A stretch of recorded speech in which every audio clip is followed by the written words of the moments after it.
Let me tell you something you're not going to believe. Two cops, big on attitude, real small on compassion, thought they could stop just another black woman in her own neighborhood, scare her a little, maybe a lot, write her off like nothing ever happened. They'd done it before, felt like they could do it again. But when they pulled those guns, when they tried to break her, that's when everything flipped, because she was never just anybody.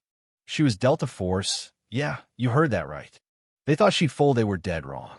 And now, the real story's about to chase every one of them down, whether they like it or not. Sarah's hands moved through the dirt in her backyard garden, every grain grounding her, the sun low and warm on her back. Out here, this patch of tomatoes and squash and wild little herbs, that's her piece, something she had to fight like hell to find. There's a whole world in a small black neighborhood like this, where old women still call across the fence and say things like, "Those tomatoes are looking good, Sarah." And you feel the weight of memory of all the years when folks planted victory gardens, sharing what little they had, holding on to the best parts of each other. Her neighbor, Mrs. Johnson, voice raspy but heart big, leaned over the fence. "Child, it does my heart good to see you out here every day. Reminds me of when we all cared a little more." Sarah nodded, catching the deeper meaning. The world changes, sure, but community, real community, that's something you fight to keep. And so her hands that once learned the exact pressure to snap a man's neck now coaxed cucumber vines up a wire, gentle, tender. The irony stung sometimes. You know what I mean? These same hands, these same nerves, trained for war now, trying to grow life. But out here, under the old oak tree, all you hear is wind and kids somewhere down the block. No choppers, no shouting. It's a fragile quiet, but it's hers. Sarah finished up, wiped her brow, checked her phone just in time to pick up her niece, Maya, from school. Everything's a ritual. Gloves hung, tools boxed, hands scrubbed clean at the kitchen sink. She looked in the window, saw the gray in her hair, the lines in her face, and for a moment, she let herself wonder if peace could really last. The drive to Maya's school was the kind of normal you want to bottle her old blue truck, keys jangling, a quick wave to Mr. Washington watering his lawn, Maya's yellow backpack bobbing through the crowd. "You smell like dirt, Auntie," Maya teased, sliding in.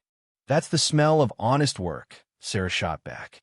They laughed, bickered about chemistry tests and dinner plans, let the city drift by. But then, out of nowhere, a police cruiser slid up behind them, lights off, moving in too close. Sarah felt her whole body tense. "Stay calm," she whispered. Lights flashed, the siren chirped. She pulled over, hands on the wheel, face set. Two officers, one old and bitter, one young and silent, came up, all swagger and suspicion. "License and registration." The older one barked his badge, reading Harley. "May I ask why?" Sarah kept her voice even. Harley leaned in, hand already resting on his gun. "You people always gotta have something to say, don't you?" Maya had her phone out, filming, hiding it in her lap. Sarah announced every move. "I'm reaching for my registration now," but Harley wasn't having it. "Get out of the car." No explanation, just force. Maya's voice trembled but stayed strong.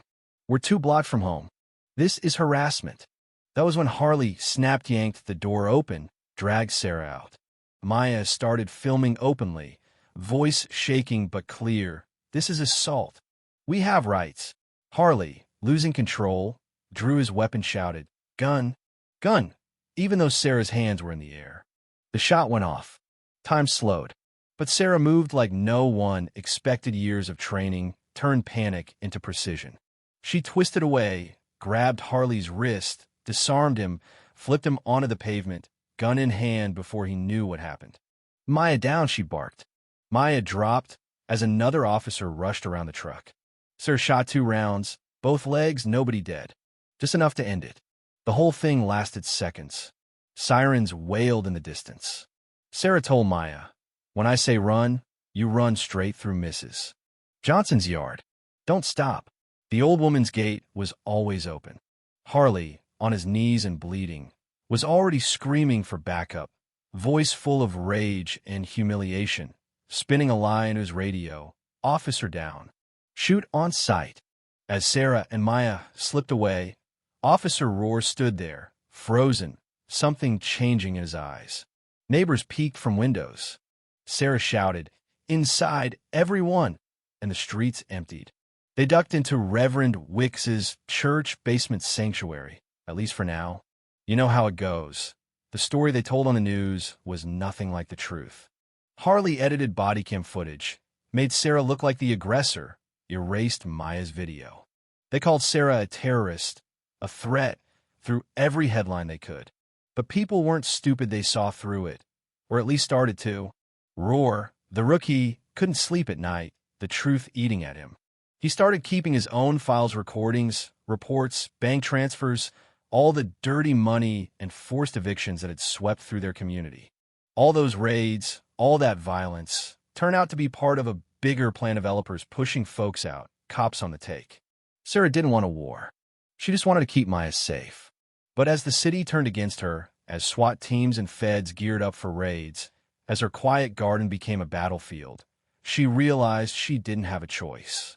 Sometimes fighting back means standing in the light, she told Maya, not hiding in shadows. And when Maya was kidnapped at a protest dragged off by Harley's men, Sarah cracked open the old Foot Locker, strapped on her gear, and went back to being the Reaper one last time. The rescue was brutal, quiet violence. One guard after another dropped, not dead, just enough to end the threat. Harley, cornered, gun trembling, tried to kill her, but Sarah was a storm. She beat him, live-streamed his confession to the world. Every ugly detail, bribes, forced evictions, violence, all of it. No way to bury the truth now. Weeks later, that same church basement hummed with new life. Maya teaching digital security to neighborhood kids. Sarah watching from the back, finally letting herself breathe. Rohr, fired for telling the truth, became a hero, teaching Know Your Rights workshops. Gardens popped up in every yard. Neighbors leaned in closer, and the city learned something about standing together. You ever wonder what justice looks like? Sometimes it's not a courtroom, not even a headline. Sometimes it's a community rising, telling their own story, planting their own seeds. That's the legacy. And as Sarah's phone rang, a call for help from another city, another fight just beginning, she looked at her garden, smiled, and knew she'd answer. Because peace isn't about hiding. It's about helping others find their strength, too. So what do you think? Was Sarah right to fight back? Where's the line between justice and revenge? Would you have done the same? Drop your thoughts below. Let's talk about what's right, what's wrong, and what it really takes for a community to stand up for itself. And if this story moved you, share it, subscribe, and come back tomorrow, because this fight isn't over. Not by a long shot.